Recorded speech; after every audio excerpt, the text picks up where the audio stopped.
दोस्तों, सुर से कहानी चैनल में एक बार फिर से आपका स्वागत है। पार्ट 1 में हमने आपको सुनाया था रंजिश पार्ट 1 और अब ये पार्ट 2 अंतिम भाग रंजिश का। तो अब आगे आपको बताते हैं कि क्या हुआ उस परिवार का।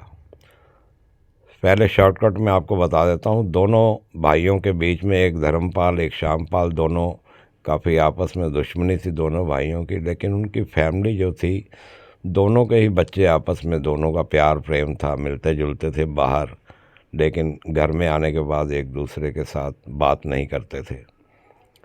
तो अब दोनों भाइयों के अंदर दुश्मनी जो है बहुत इस कदर बढ़ चुकी थी। एक दिन एक भाई ने शादी पे गया और वहाँ से आया बड़ा भाई, और आकर उसने सिलेंडर से धमाका करके बड़े भाई ने छोटे भाई को मारने की कोशिश की।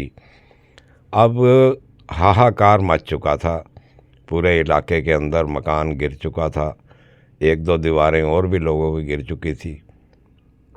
वहाँ पुलिस प्रशासन भी पहुँच गया और साथ में सब लोग अपना इकट्ठे हो गए। कुछ फायर ब्रिगेड की गाड़ियाँ भी आई, उन्होंने आग बुझा दी सारी। लेकिन इस बीच जो है श्यामपाल का पूरा परिवार, जो 2 बेटियां, उसकी पत्नी, उसका बेटा, वो उस धमाके में जलकर राख हो गए, मारे गए बेचारे सब के सब।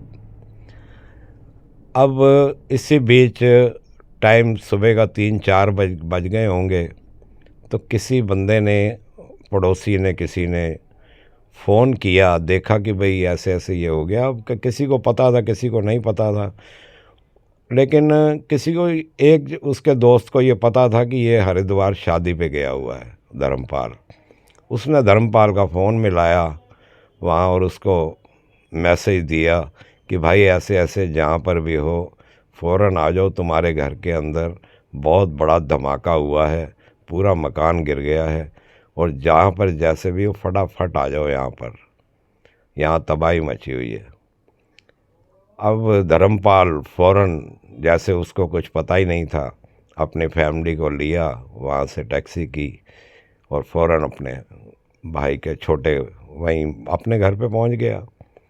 अब जैसे ही अपने घर पे पहुँचा तो उसने रोने धोने का नाटक किया कि भाई जैसे हो पूरे भाई का परिवार ख़त्म हो गया, भाई ख़त्म हो गया। लेकिन इसी बीच देखो दोस्तों, जाको राखे साइयाँ मार सके ना कोई। जिस बंदे को वो मारना चाहता था श्यामपाल को, वो सामने उसको खड़ा दिखाई दे गया। अब वो कुदरती उस वक्त वो घर पर ही नहीं था जब ये धमाका हुआ, ये ऊपर वाले ने बचाना था उसको। अब वो बच गया और बड़े भाई ने देखा, लेकिन उसके अंदर से तो वो, उसने सोचा कि भाई ये कैसे बच गया, इसी के लिए तो मैंने सारा कुछ किया था। लेकिन वो दोनों भाई फिर गले मिले और रोने लगे एक दूसरे के गले लग के कि भाई ये क्या हो गया। बड़े भाई ने छोटे को दिलासा दिया। पर अब देखो, उसका छोटे भाई का पूरा परिवार जो बेकसूर था, वो इनकी आपसी रंजिश में मारा गया।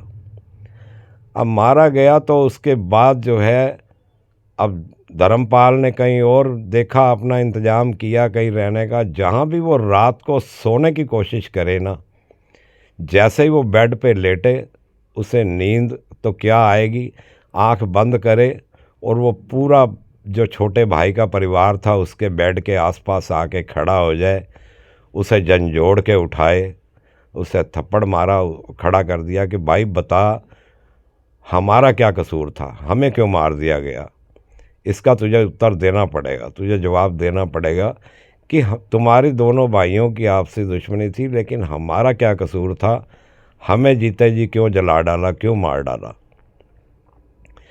अब वो जैसे ही उसके साथ ऐसा हो रहा था, काफ़ी दिनों से चलता रहा उसके साथ, जैसे ही वो आंखें बंद करे, उसके पूरा परिवार अपना साथ वाले छोटे भाई का आ जाए और उसे उठा के उससे सवाल पूछे कि भाई बता, रोए चिल्लाएं कि भाई हमारा क्या कसूर था, हमें क्यों मार डाला तूने। अब वो बहुत परेशान हो गया वो। अब वो एक पंडित के पास गया, उसने जाकर बताया, पंडित जी ऐसे ऐसे मेरे साथ हो रहा है, मैं क्या करूं, मुझे कुछ समझ नहीं आ रहा। पंडित जी ने बताया, कह रहा भाई इसका तो पश्चाताप तुझे करना पड़ेगा, तभी तेरा जो छुटकारा होगा। अब पश्चाताप उसका वही था कि उसको किसी न किसी तरह सज़ा मिले। उसका एक दोस्त था जो पुलिस इंस्पेक्टर था, सब इंस्पेक्टर था। उसने अपने दोस्त से जाकर बात की कि भाई ऐसे ऐसे बात है, तो मेरे को पक्ष में कुछ बता, क्या हो सकता है।